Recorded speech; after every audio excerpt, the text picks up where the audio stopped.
Hello, and welcome back to the Outer Worlds, where we are approaching full speed ahead the grand finale of the game. Last episode we have completed the murder on Eridanos, fought the giant Slugger Queen, obviously we won, and now we are heading to the Tartarus prison to hopefully release Phineas Wells. Yes, let's make another save, sure, why not? I am pleased to inform you that we have arrived at the labyrinth. Please be advised that the punishment for trespassing is execution. I can live with that. Please be advised that electrical storms on the surface of Tartarus make departure impossible at this time. Oh, how then we leave? Know anything useful about Tartarus? Resident count is as follows: 3,071. Resident deaths, including but not limited to executions, are as follows: 1,684. Resident escapes are as follows: 0. The interior can be chilly. Take a scarf with you, Captain. I would also ask that you leave your captain's ID with me, in the event that you do not return. Nice try, but not happening. Understood. If you die or are incarcerated for life, I can generate a new ID for the next captain. I would prefer if you return, though. Understandable. Oh, speak of the devil. Captain, I am receiving a transmission from the prison's docking authority now. Attention, unauthorized spacecraft. This is a maximum security installation. Your presence here is an explicit violation of UDL corporate policy. You are hereby confined to your docking platform until a ticket detailing your crimes has been filed and notarized, at which point your vessel will be seized and you will be executed.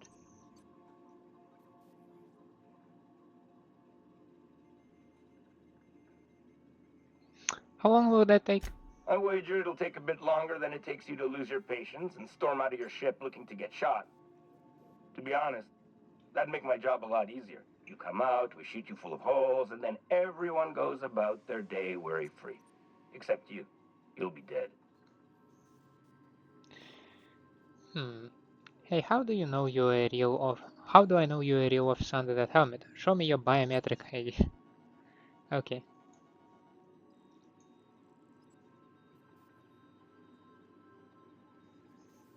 You howhead, don't you know who I am? Transmit your biometric ID so I know who to fire.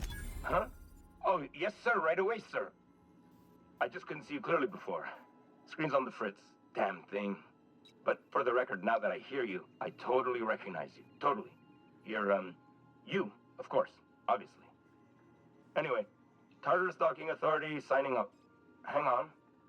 Another ship just pulled into your dock. Wait, is that from the Groundbreaker? What the? Pay no mind to that. Just have a pleasant day. Transmission terminated. Biometric ID received. Transferring data to external cartridge. Nice. How can I be of assistance? May luck be with you. Of course, as I am sure you are aware, luck does not exist. But it seems to comfort humans to believe they possess good quantities of it. It certainly does. Now,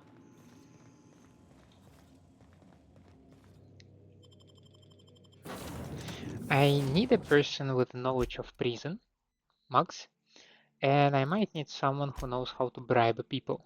That would be Elia. So, let's go.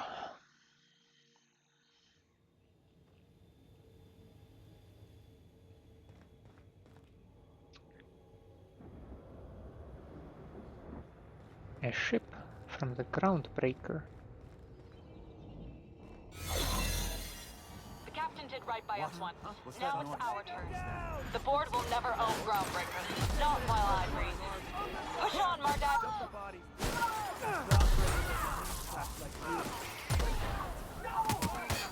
I think they can just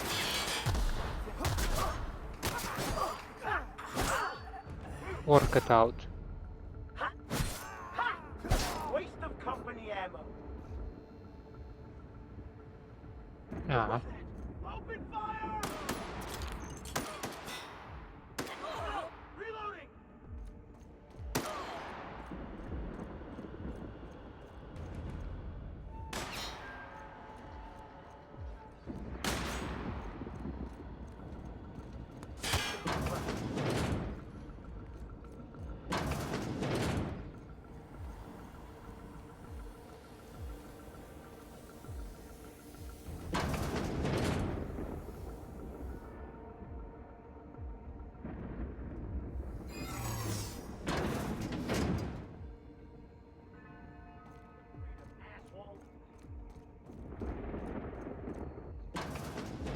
Are you new here? I didn't think we were hiring more staff. Oh, you certainly were. Are you talking while on shift? Oh, no. Don't tell anyone, please. Your secret's safe with me. Thank you.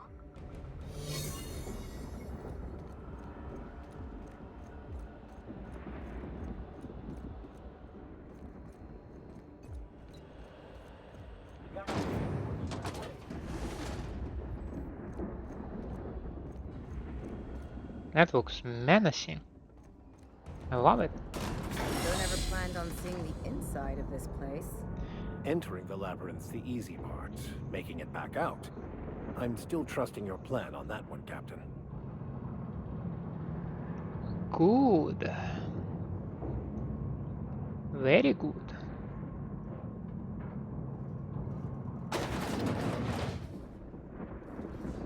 I suppose it would be too late to back out now, huh? Fear not, Captain. I'll watch your back.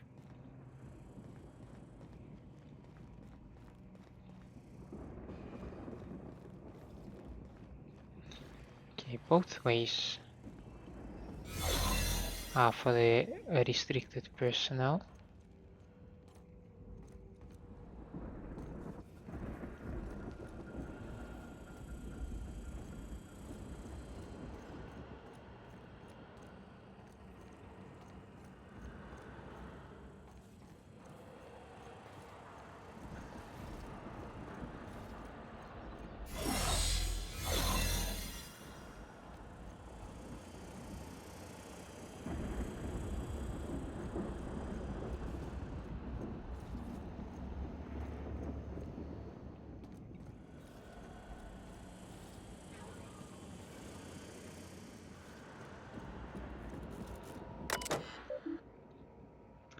$150.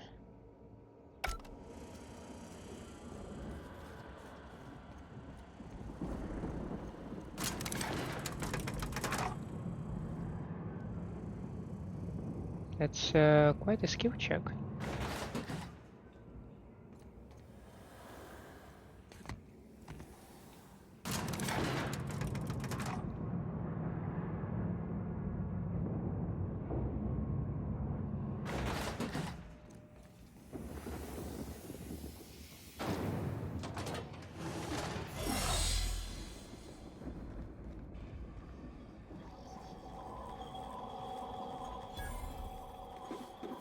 But so far we are passing it easily. I mean, I'm also not keen on exploring while I'm wearing my disguise, so that also certainly helps.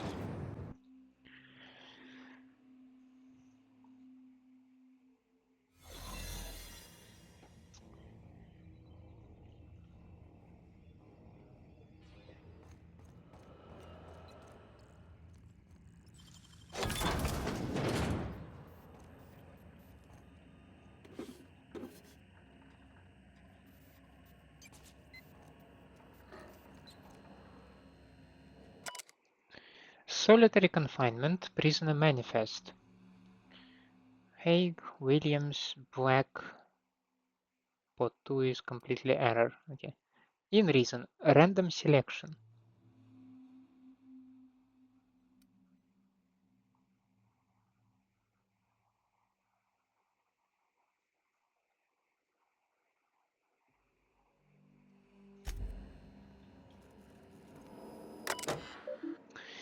Note from your favorite warden, please do not leave perishables in here. We marked this as cold storage because we are starting to move pods in here. This is not an actual freezer. The next time I find a decomposing woolly cow box in here, I'm leaving it on the air conditioning intake for a week.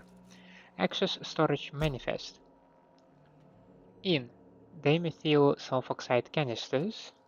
Okay, hibernation chamber. Okay, continue. Architectural records. Structural changes needed to accommodate hibernation chambers in the RBR NTH facility. An analysis from engineers Rodfield, Crane, and Geist Beginning with the requirement that every chamber receive a constant supply of at minimum 34 kilowatts and the occupants of these chambers be injected with a steady supply of UDR's patented Vito hibernation fluid, and this run-on sentence carries on for 12 pages before finally concluding.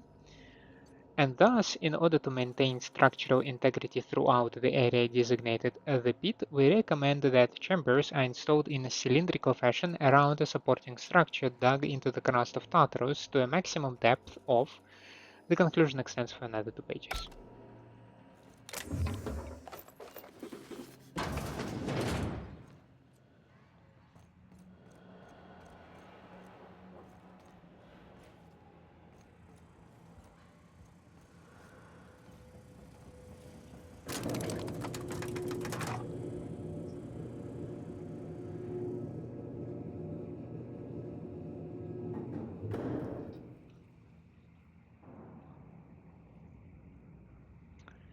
Where do we go?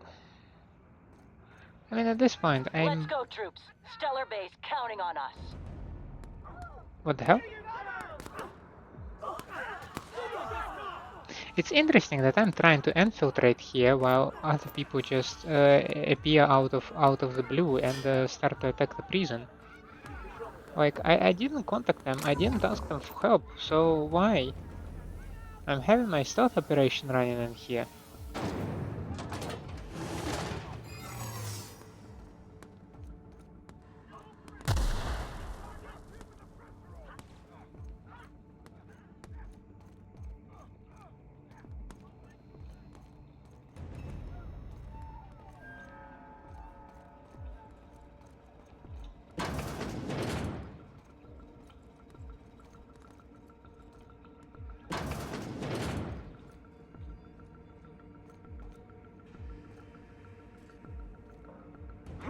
What was that?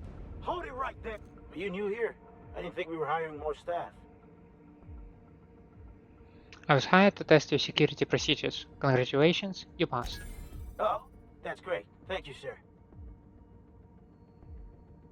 Thank you for your vigilant service. Carry on. Yes, sir.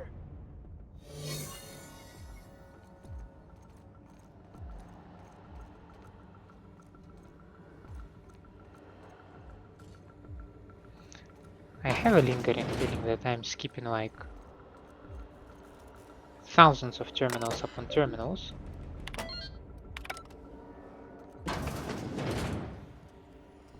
Well, hello there, Mr. Rockwell. Well, look who it is. I'll be damned. I was prepping the studio for our announcement, and here you are as a bonus. Ah, and the wayward doctor. Are you about done with your escapades? We have faces that need lifting, after all. These days, I'm more interested in breaking them. Wouldn't mind taking a swing at yours. And the convicts. The vicar. You know, most people, once they're out of prison, don't seem keen on returning. Oh, I would go anywhere to see you fall, sir. When you go off and get yourself shot, try to avoid taking one to the face. I'll want it recognizable to show to my citizens. What's this announcement? Haven't you heard?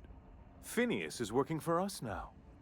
Excuse me? It took some doing, but employing an efficient management strategy of putting our guns to his head seems to have done the trick. Please, Phineas would rather die than cooperate. Yes, he is an extraordinarily obstinate fellow, isn't he? Fine, he isn't working for us per se. Semantics, he'll come around. But that's between us. As far as my adoring citizens will know, we've turned a dangerous crackpot into a working-class man. It's a miracle.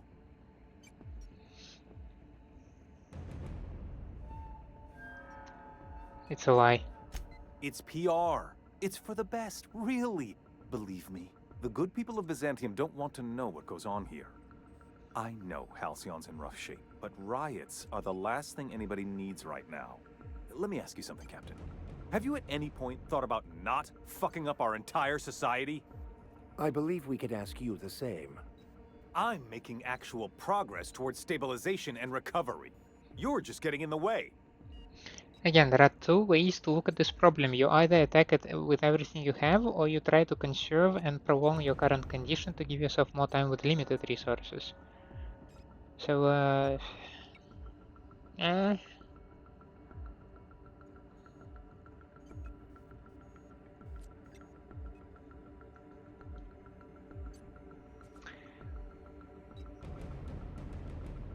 You know, I wouldn't have to if you'd be more cooperative about all this. Oh, right. This coming from the psychopathic outlaw. Yes, I'll try to be more open-minded about your path of wanton dissent. We don't need your help.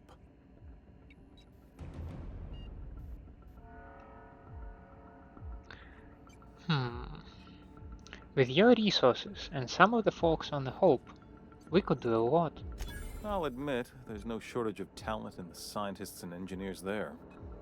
Look, I'm not an unreasonable man. If you manage to storm the castle, as it were, and make it out of here with Phineas alive, I can't exactly afford more havoc than you've already caused. Fine. If you survive, you'll need someone to sell the rest of the board on your plan.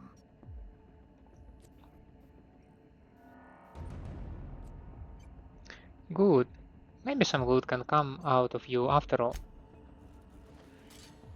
Nice.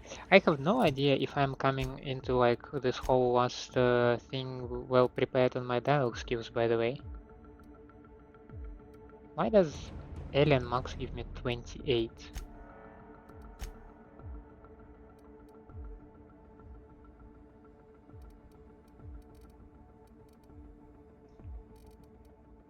Yeah, I have no clue.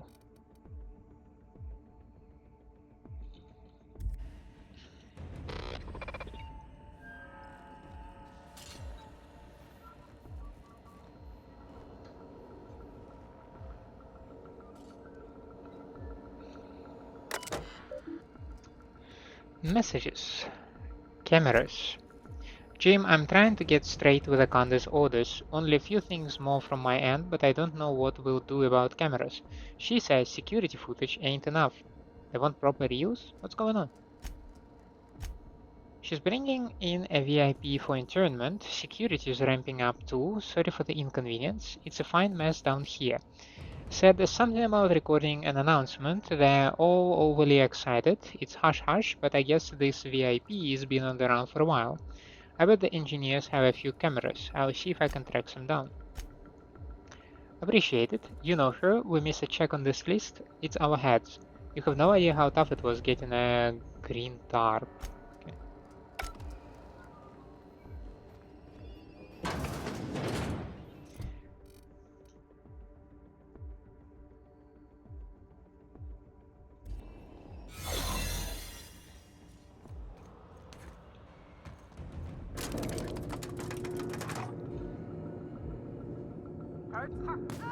Take it down, trash!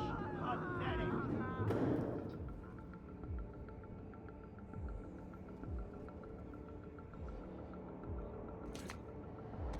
All right, MSI. I'm not one for rousing speeches, but the captain needs our help. So, get in there and fight! Oh, I need to the center.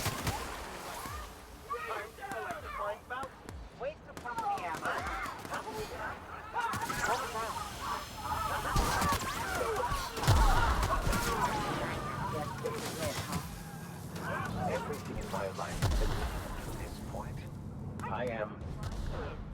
I believe I am ready for this.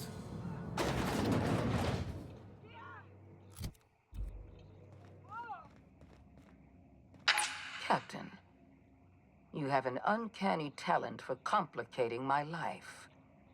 You've been working with Dr. Wells from the beginning.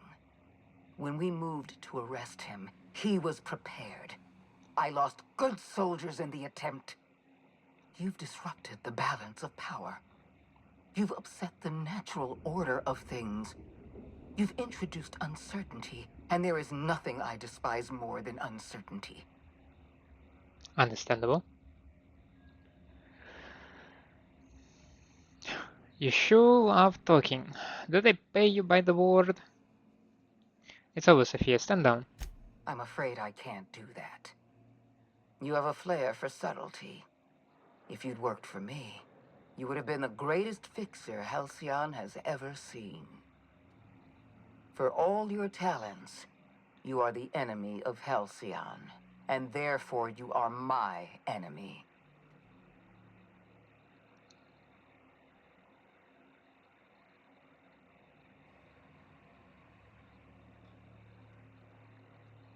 No, we didn't work together in the past.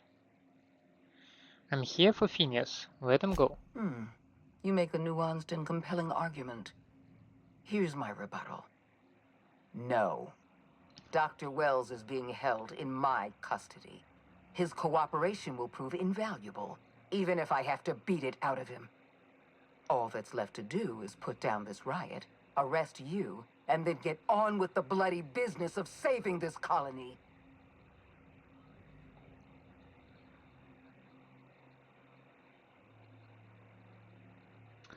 Let's talk about this. Fair enough. I'm giving you exactly one chance to parley with me.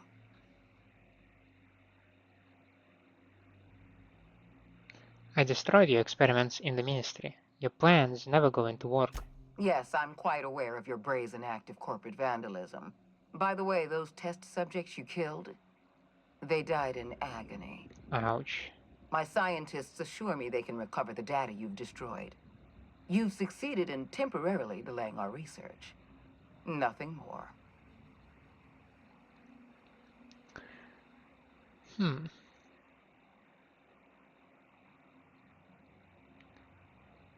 Your scientists are lying to you. Their research is critically flawed. That isn't true. It can't be. You're trying to manipulate me. That experiment was absolutely essential to the program. My scientists assured me they were close to a breakthrough. They gave me their word. This moment feels a little bit like there might be spoilers for the first Fallout. If you didn't play it and you intend to play it, please skip my next couple of phrases, like go ahead at 10 seconds or so. So this feels like a moment where we can convince the master that the mutants are sterile, right? No spoilers anymore, so you can go here. So that feels like a very nice feeling that like, hey, what you are doing is wrong, and I maybe have some option to prove it. You know I'm right. I can see it in your eyes. Damn you. You are telling the truth. My scientists have been lying to me, and I was stupid enough to trust them at their word. We're going to have to start all over again. All that research, all those experiments. You've set us back decades. You were always an unknown variable. I tried to recruit you, but you threw your lot in with that madman, Phineas Wells. Lie 150 or persuade 90 and science 90. Nice. Dr. Wells and I are both scientists. We believe Halcyon can still be saved. I'm aware of Dr. Wells' plan. Revive some brilliant scientists and engineers from the Hope and work with them to save the colony. He's already revived you, after all. 50 or 60 years ago, I might have agreed with you. But we've passed the point of no return. The best scientists in Halcyon can't save us now.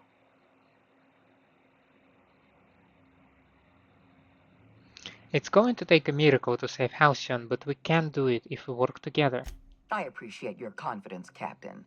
But so long as you're allied with Dr. Wells, we can never work together. I haven't given up on the program yet. You've caused some complications, but I can improvise. I can fix this. I haven't lost control of the labyrinth yet. Our security system is still operational. I can still put a stop to you. Lie and hack. Sorry, could you repeat that? I was too busy taking over your security system. What? You can't be serious. Oh, I'm serious. I had to keep you talking to buy myself some time.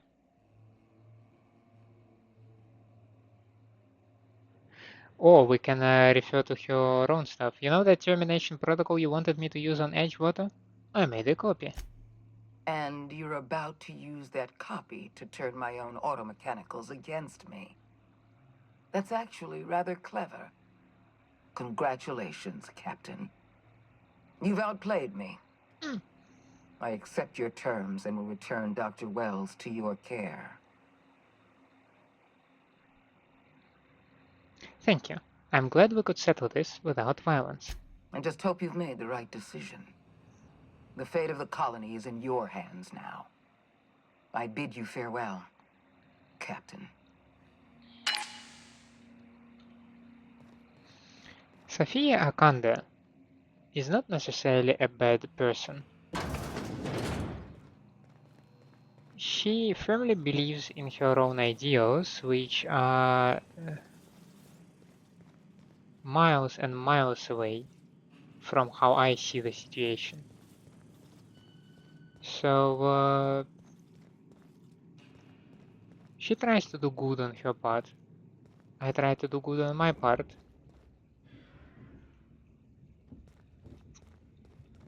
The problem is that the fact that we both strive for our own goals, it leads to confrontation. Can I take something from here, like some decoration? Chaimansky.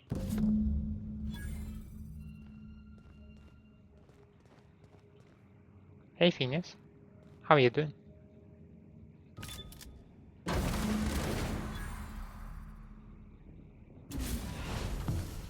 You don't know how glad I am to see you. You must have said something to get under Akande's skin. She's gone, and I don't think she's coming back. And you lunatic, you broke into the board's own fortress just to rescue one doddering old man.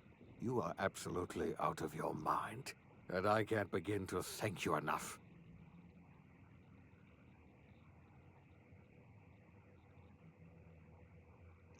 Are you kidding? The board never stood a chance against me. Ah, all in a day's work for you, huh? You've broken the board's stranglehold on this colony, and you saved my life. But there's still so much we have yet to accomplish. You and I are going to have to work harder than ever to save Halcyon. I'm afraid the situation is far worse than any of us ever anticipated.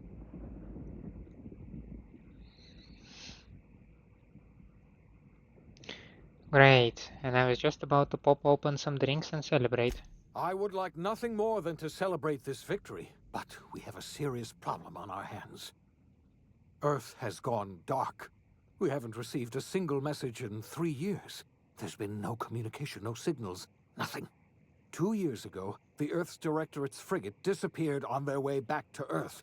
We don't know what they discovered when they arrived, or if they arrived at all. They haven't exactly been hands-on around here anyway. So there's one less rubber stamp to worry about. Earth is humanity's home planet, Miss Fenhill. The psychological effects of losing our original home will be devastating.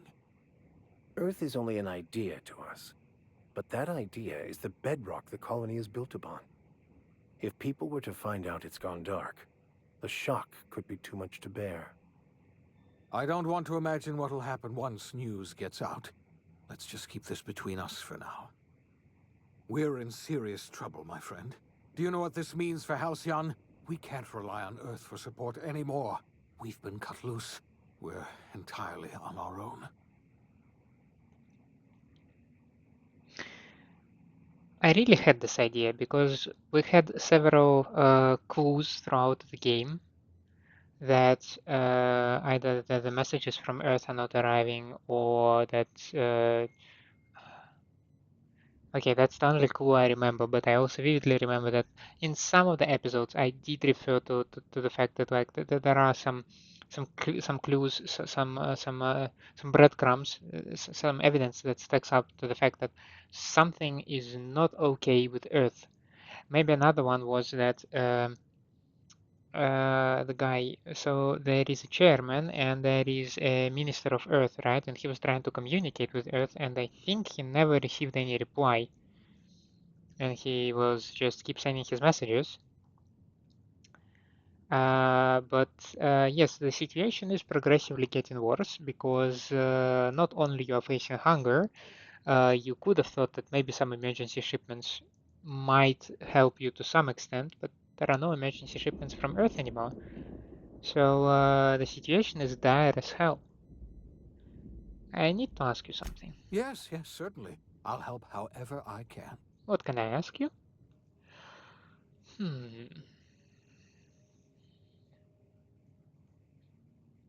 What do you think happened? I don't know what happened, but something must have gone horribly wrong. I don't know why Earth's gone silent. I don't even know if Earth exists anymore. We have no connection back to Earth, and return is likely impossible. We're completely alone out here. You mentioned a frigate disappearing. You might have heard of the Earth Directorate's frigate. Half the colony's entire military was on that ship. They were returning to Earth when they vanished without a trace. That was 2 years ago. We haven't heard a word from them since. Whatever happened to Earth likely happened to them. There's something else. I know about the other colonists, Phineas. I wasn't trying to hide the truth from you, but after all you've done, I owe you an explanation. Yes, I experimented on the Hope's colonists. Each of my experiments ended in catastrophic failure. Each of my subjects died in agony. You are my first and only success. I didn't tell you about the others because I didn't want to burden you. My failures are my own to bear, not yours.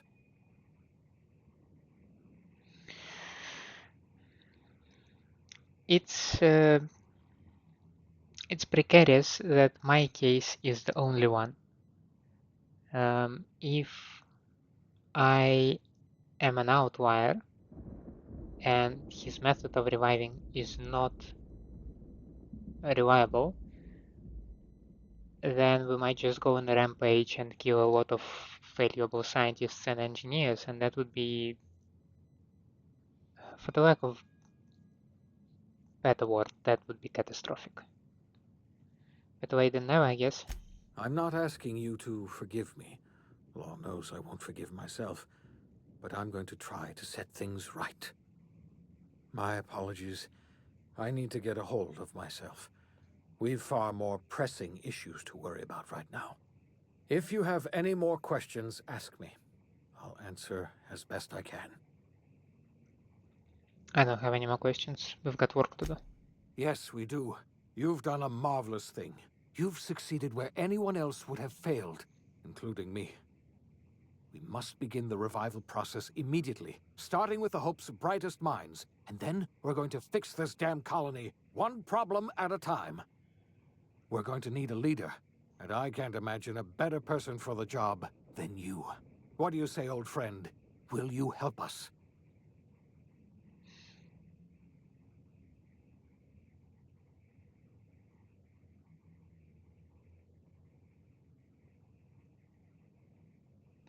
You can count on me. I'll help you revive the other colonists. When I revived you, I thought you were going to help me save this colony. I was wrong. I had our roles reversed, you see. You're the one who's going to save us all. I'm just the one who set you on your path. You're the best thing to ever happen to Halcyon. If you want to take it upon yourself to lead this colony, you have my support. We're not a colony any longer, are we? Our last connection to Earth has been severed, and so we have been set free. Our future is uncertain, and no one knows what tomorrow holds. Exciting, isn't it? Terrifying.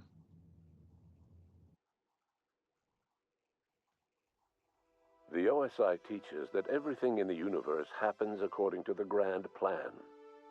But the stranger that arrived in Halcyon was an unplanned variable. From the moment he landed in Emerald Vale, his actions altered the course of history. The events on Tartarus brought about the end of the board's authority. But the board's mistakes would haunt the colony for decades to come. The damage they left behind would require the work of a generation to repair.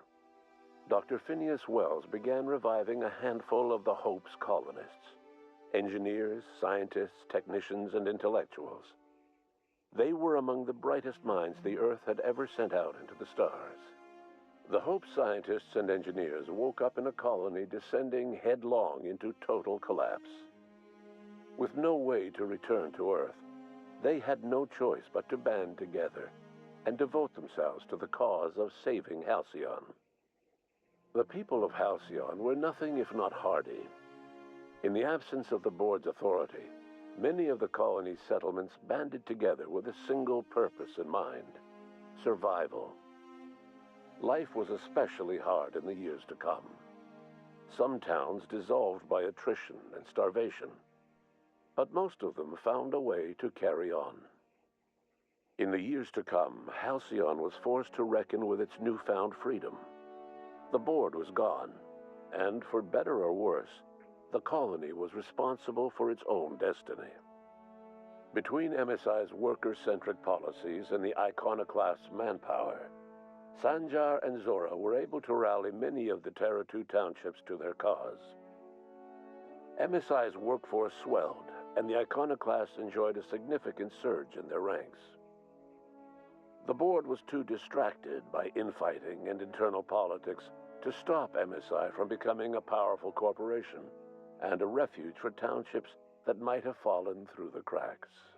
Consumed by paranoia, Luya Hagen took Sublight Salvage in a controversial direction, openly accusing board officials of an extraterrestrial conspiracy. One day, an accident at the Groundbreaker's docking bay silenced her forever. Time would tell if her replacement could keep the Sublight family together. Adelaide McDevitt replaced Reed Thompson as the leader of Edgewater. She and her followers transformed Edgewater in their image. Anyone loyal to Reed was pressured into leaving town, and those who stayed behind adapted to her way of life. Adelaide transformed the old cannery into a new garden. The nearby Edgewater Cemetery provided a convenient source of fertilizer. As for Reed Thompson, it was said that he lasted exactly 2 days outside the walls of Edgewater. Years later, a marauder was found in possession of his hat. Under the leadership of Junlei Tennyson, the Groundbreaker held firm against corporate influence.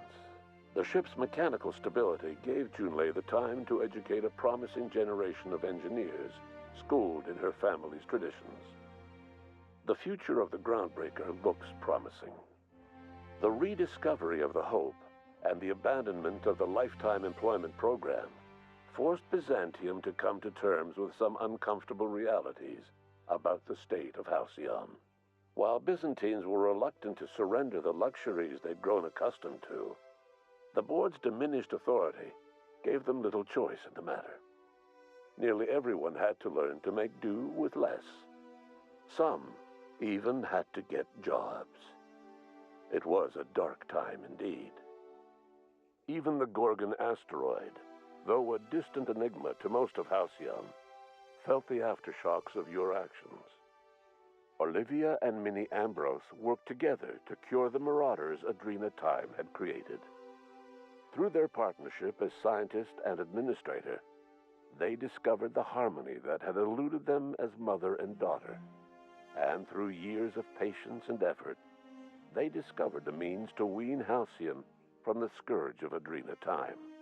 Their work eventually allowed Wells and his scientists to treat many of Halcyon's marauders. As their addiction waned, the colonists who had lived for so long under the thrall of Adrena Time returned to their communities and loved ones, and joined in the effort to save Halcyon. In spite of everything, the Gorgon asteroid remained a sobering reminder of the potential for progress and disaster in humanity's most ambitious efforts. The Rizzo's company in Halcyon dissolved after the collapse of the board. Needless to say, the launch of Spectrum Brown was indefinitely delayed. A stockpile of Spectrum Brown remains buried deep beneath the ruins of the old distillery, abandoned to time and attrition. Ruth Bellamy never forgot the words you said to her. She coped with Belinda's death by committing to live in a way that would make her sister proud. When the remnants of the colony banded together, Ruth Bellamy was there to help. She devoted her remaining years and resources to saving the colony. Years later, when the worst of the crisis had passed, Aetherways returned to Halcyon's culture. An aging Ruth Bellamy tried her hand at directing. Her first Aetherwave drama was dedicated to the memory of Belinda Bellamy and to her old friend, Captain of the Unreliable. The dissolution of the board did not mean the dissolution of the ambitions of Cedric Kincannon, the charismatic leader of Sublight Underground. Cedric offered Slug's transportation services to the newly thawed colonists and set to work ferrying resources and food wherever they were most needed. For better or worse, slug headgear became fashionable in the following years. As the board began to disintegrate, Spencer Woolrich found himself at a crossroads. Cling to what little stardom remained to him, or help usher Halcyon into its new future. To the surprise of many, perhaps himself most of all, Spencer chose the latter option. Having learned a variety of different skills in the many different roles played throughout his lengthy career, Spencer founded a radio serial dedicated to staying alive despite the odds. His subjects included how to survive violent encounters with only grazing wounds, dispense pithy one-liners for tense scenarios, and, of course, how to look good doing both. After a brief attempt at dating Helen as one person rather than two, which both Bertie and Helen found too strange, Bertie struck out on his own to try his hand at raising woolly cows. Many of his former Rangers teammates soon followed, accompanied by the woolly cow the team had originally plied with alcohol. The dairy farm thrived under Bertie's leadership and care. The Dairy Rangers privately believed that the woolly cows softened Bertie's temper considerably, although the only one brave enough to say this to his face was promptly headbutted. Due to the board's dissolution, many of the Prophet's old customers no longer found quite the same value in productivity seminars that they once had. With her business drying up, the Prophet chose to take her followers down a new path. Months later, salvagers on Eridanos found clues leading them to a seemingly abandoned bunker out in the wilderness. Inside, they discovered horribly mangled corpses, sacrificed to a blood-scrawled portrait of a sprat-headed deity. The Prophet was not among the bodies. Your influence shifted Ellie's perspective. She finally admitted, albeit grudgingly, that she just might need other people. Sometimes. With a steady income from the life insurance payouts, she was finally able to afford a ship of her own. She hired a small crew and flew supply missions to communities on the fringe. Some of them were even legal. Life in Halcyon was sobering for Felix Millstone. The grand revolution he dreamed of never came. There was no great awakening for the colony, no celebrations in the streets. There was only the hard, desperate work of trying to repair a broken colony. Felix never had a head for numbers, but if there was labor to be done, he was there to help. Eventually, Felix realized that the work of a revolution was done with two hands. As much as he enjoyed his adventures aboard the Unreliable, the vicar, known as Max, eventually decided that it was time to move on, to live out the life he had sought so long to create. He knew there were many in the colony who carried burdens much worse than the ones he had struggled with. and he devoted himself to easing their suffering wherever he could. He only ever took up arms again to defend the defenseless. Unshackled from a lifetime of striving and fighting the universe and himself, Vicar Maximilian de Soto was finally at peace. Once the matter with the Hope colonists was resolved, Junlei bashfully asked Parvati if she'd like to join her permanently on the Groundbreaker, and Parvati enthusiastically, if somewhat awkwardly, agreed.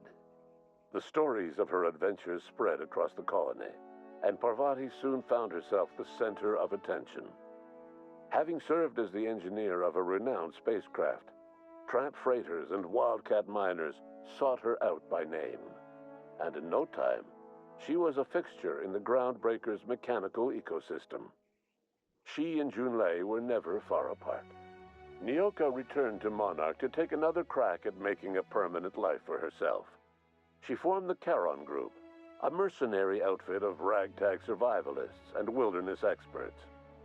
Anyone in need of a guide, or just looking to throw back a beer and swap stories, could find her camping on the trail or clearing an infestation. The SAM unit that accompanied you spread awareness of the product line's superior sanitation and maintenance capabilities across what was left of the colony. This led to a boost in SAM unit sales. Did you know that SAM units are the longest-lasting, toughest-acting cleaning solution in Halcyon? Minister Clark was released from house arrest, and his contact with you gave him a sense of renewed purpose and vigor.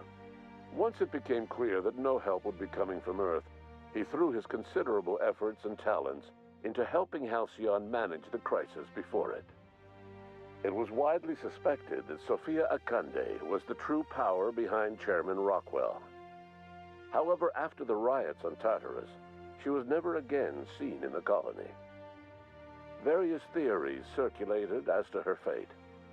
Some believed she boarded an interstellar ship capable of journeying to a distant colony. Others believe she died trying to escape Tartarus. Some few suggest she fled to Monarch, where she continued to live among a small band of loyalists. There is another theory, which suggests that Sophia's encounter with you changed her, and she deliberately retreated from public view, but continued supporting the colony in secret. When Dr. Wells began reviving the Hope's colonists, he found himself with a sudden windfall of additional supplies and resources, courtesy of an anonymous donor.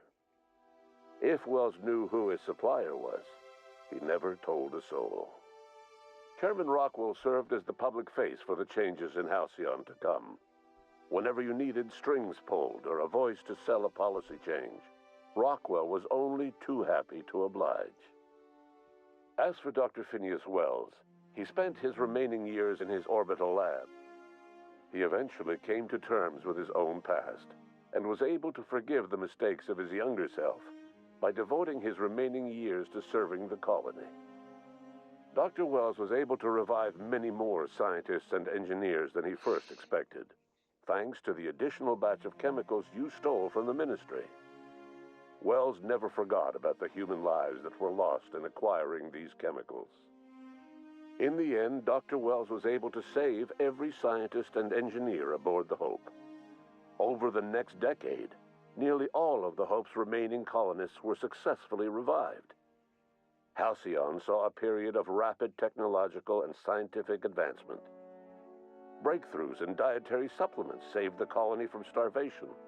Geoengineering projects and social reforms began to change the structure and character of the colony. Dr. Wells laid the groundwork for the project to save the colony, but he would never live to see the fruits of his labor. He passed away a few years later. His work was carried on by the scientists and engineers he revived. Today, Halcyon has stabilized. The people of the colony work hard to adapt to their new circumstances. Nearby colonies send aid and supplies. Life will never be easy in Halcyon, but for the first time in its history, there exists a sense of real, genuine hope about the future. And what about you, the unplanned variable in the history of Halcyon? Long after Wells passed away, you carried on his work with more energy, determination, and brilliance than he could ever muster. The years that followed were hard, but Halcyon survived by the efforts of the Hope's most promising colonists, the greatest of which was you.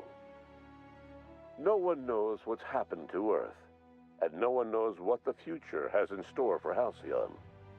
All we know for certain is this: the name of the Unreliable and that of its intrepid captain will remain the subject of countless stories for years to come.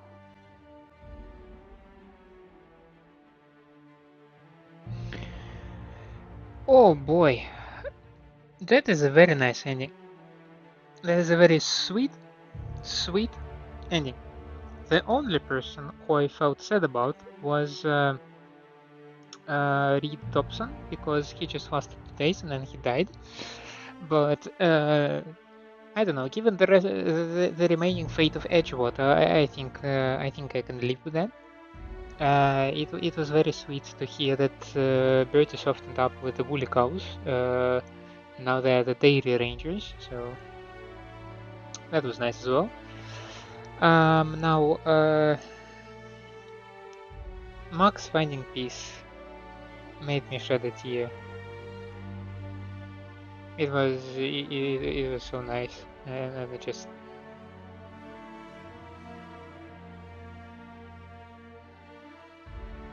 I just felt good that I helped Max to find his peace, and now that he can move on and help other people, that kind of stuff. I also did not expect that the game. Let me drop the music maybe a little bit. I also did not expect that the game would right away tell me that we will that we have saved the colony, that the hunger is gone, and well, maybe it's not gone, but it's like we are successfully solving this issue, right? Yeah, I thought maybe it will, like, we are making some progress, but the threat is still there, you know, that kind of thing. But no.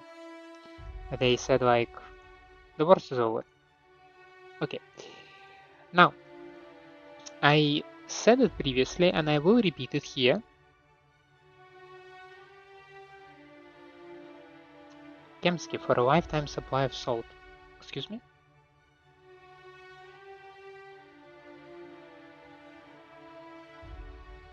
Anyway, the thing that bothered me a lot. Dr. Chartrand. Dr. Chartrand. There was the whole quest, the whole series of quests, where we saw people being frozen and everything. Development weddings. Nice. Congrats, people.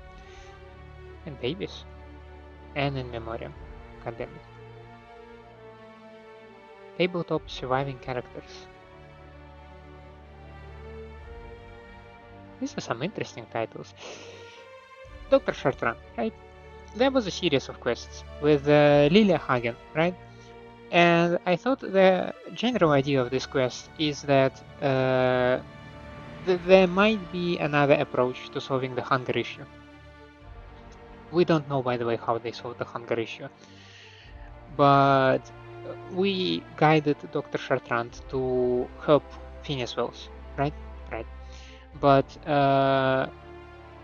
not a single line is in the ending. Nothing about that. Nothing about our input over there and like what, how, why. It feels like this whole scientific thing is only a pretense to how Lilia Hagen will deal with the running the sublight. And to me it feels detached, because yes, I understand that Lilia is upset with that Lilia believes that there is some malicious plot in there, malicious intent, that kind of thing. But come on, this lady, Dr. Chartrand, is working very hard to find a way to address the hunger. She recognizes this issue, probably like one of the first people to get with like with Wells, maybe some of the higher management of the board. So we save her and we're like, okay, we need all the help we can get. And the only thing it leads to is the demise of sublight management.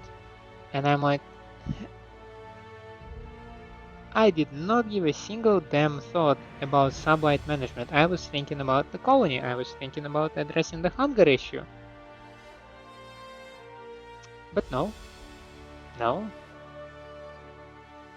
Best you can get is an accident in groundbreaker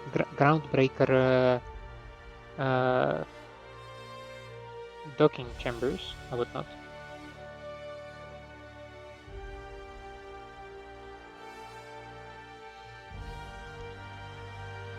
But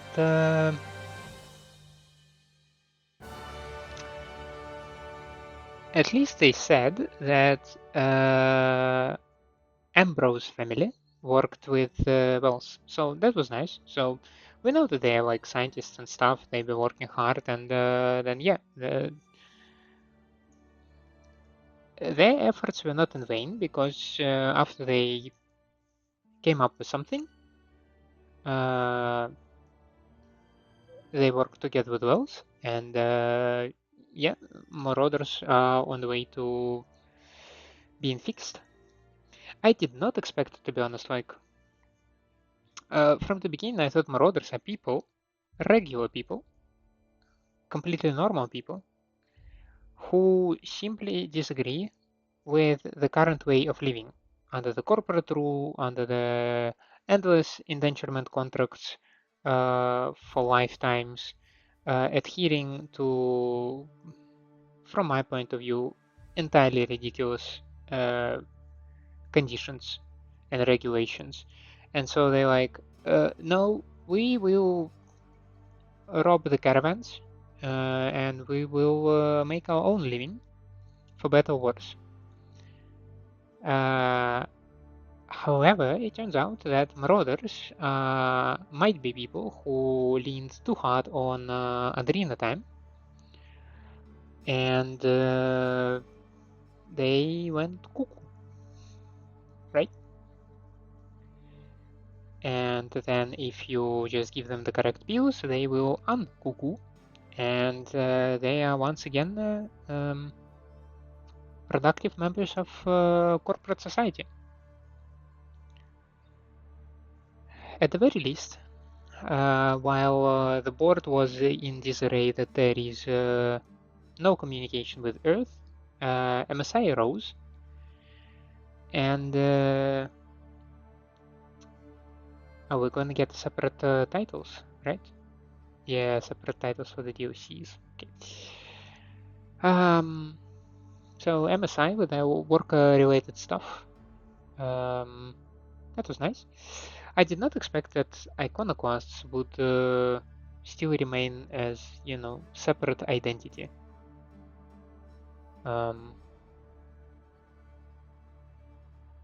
Just, I don't know, are they still like this rebels, or are they now a sort of additional security muscle force?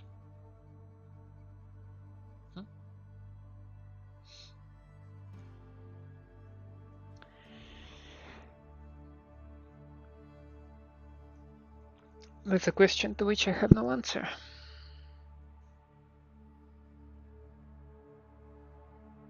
The medical professionals risking their lives in the fight against COVID-19.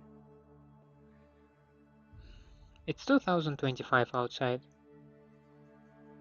and it's crazy to think right now.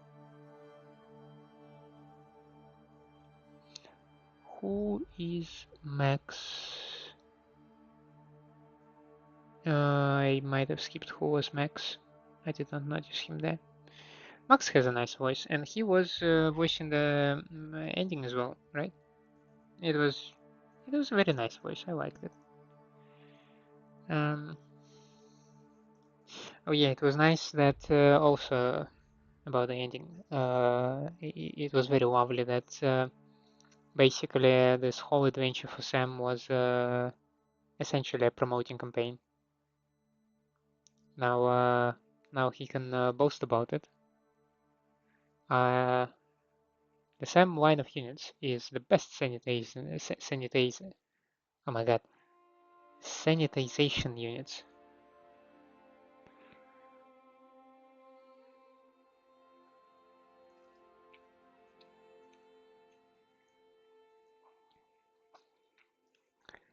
Murder on Eridanus.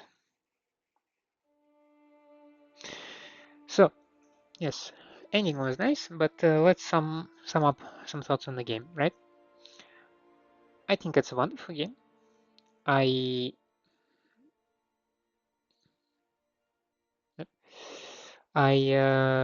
really pleased that I decided to go with it. It was a very pleasant journey. I do find the game very good.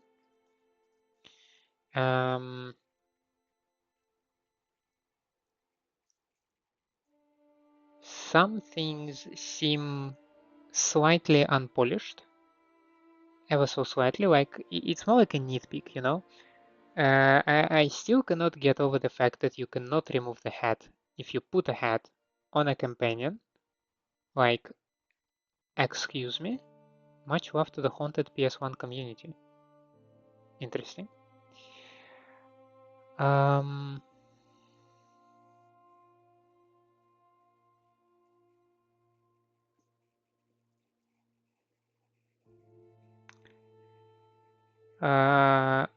You definitely have a lot of opportunities how to play the game. So I chose a sort of a stealth sniper. Again, I mean, since the dawn of time, we know that this kind of build works fine. Though I did not go with the sniper originally, right? I went to a melee, which I'm not sure if it was a good choice or not, because you really need to be confident that you can execute enemies with a single hit. Otherwise, like it's getting too messy. So yeah, there are a lot of quests. Like my favorite part probably was decorating the ship and hunting the decorations. I have no idea if I skipped any decorations on the Eridanus because I did not find any there. I think we did not find any decorations also on Gorgon except for the watercolor painting. That may be a point that should have been improved. I like my decorations. The DLCs were nice. I think I enjoyed the Murder on Eridanus a bit more. The addition of discrepancy analyzer was fine. I don't know if the twist that it wasn't Ruth Bellamy who was murdered, like the twin sister twist, is it a cliche? Is it not a cliche? If it is cliche, like, I mean, come on, we've been writing stories for centuries now, right? So everything can be considered a cliche, but is it well executed? Is it not well executed? I'm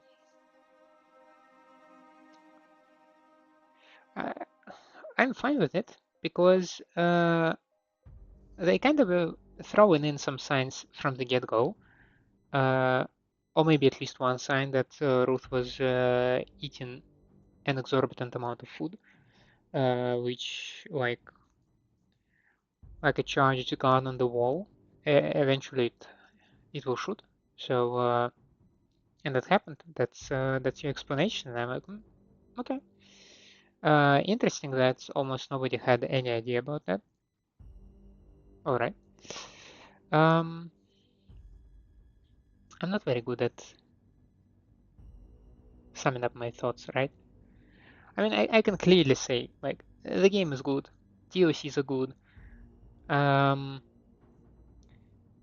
do have some nitpicks, like, please fix the hats. I think I tried even to find a mod if you can remove the hats, and I did not find one. I'm convinced there should exist one. Maybe I just did not put enough efforts. Another nitpick is it felt like remember when we just picked Parvati in Edgewater, right? We've been told that occasionally companions might want to provide some thoughts on what's going on right now. And there will be a like small dialogue icon by the portrait, right? Or they will ask you like, hey Captain, I have something to tell you. I have not noticed it once. So after Edgewater, after this situation with Parvati, uh, except okay for the fact that when we were in the geothermal plant and we were choosing like where to direct the energy. But apart from this moment, like my companions mostly stayed silent. Yes, they do have some interactions, but I wish that these interactions were that there were more of them.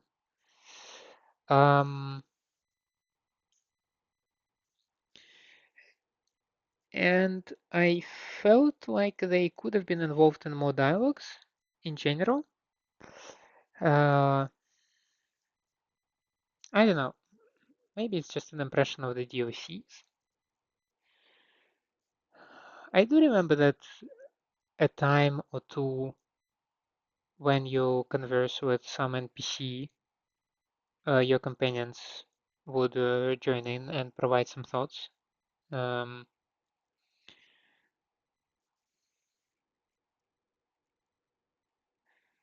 But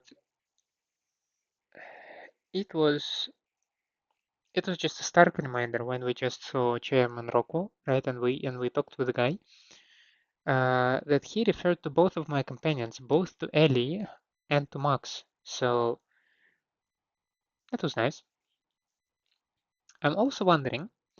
So in my conversation with Akanda,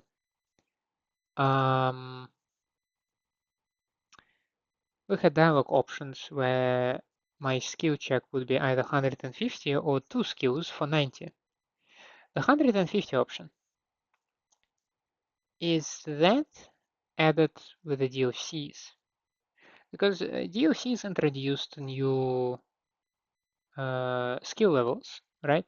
Skill cap was raised to 150. And how many other options do you have by that moment?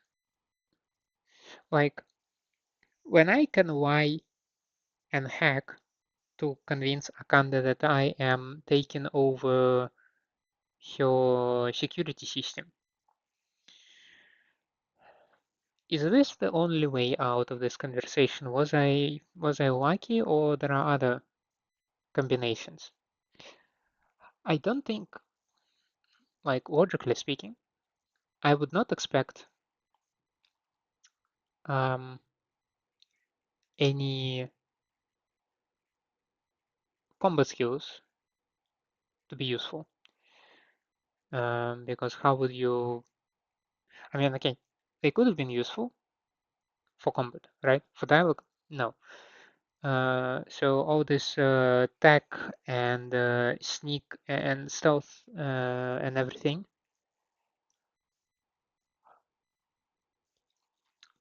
that feels a little bit more useful in this situation.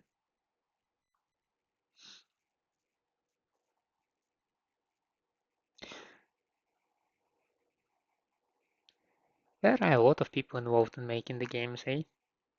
I mean, it's a big Obsidian RPG. What did I want, right?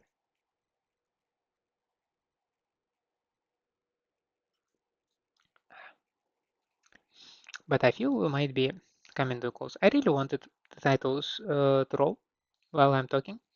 It feels appropriate that people involved in making the game that I deeply enjoy are mentioned. I'm not sure if this behavior of mine is consistent or not. Yeah. And like that, we are just getting back to the title screen, to the menu screen. Sorry. Well, I believe I said my piece. TLDR, the game is amazing. Not without its flaws, but they do not interfere with the experience. So I encourage you to give the game a chance, play it, replay it if you played it already. Have fun. I think we're gonna wrap it up, and yeah, I'll go through my backlog and see what else can I play. With that, thank you so much for staying with me. I hope you enjoy my company and my gameplay. If that's the case, please leave me a like and subscribe to the channel, or otherwise let me know down in the comments what I can improve for you. Hope to see you next time. Have a nice day out there, and bye.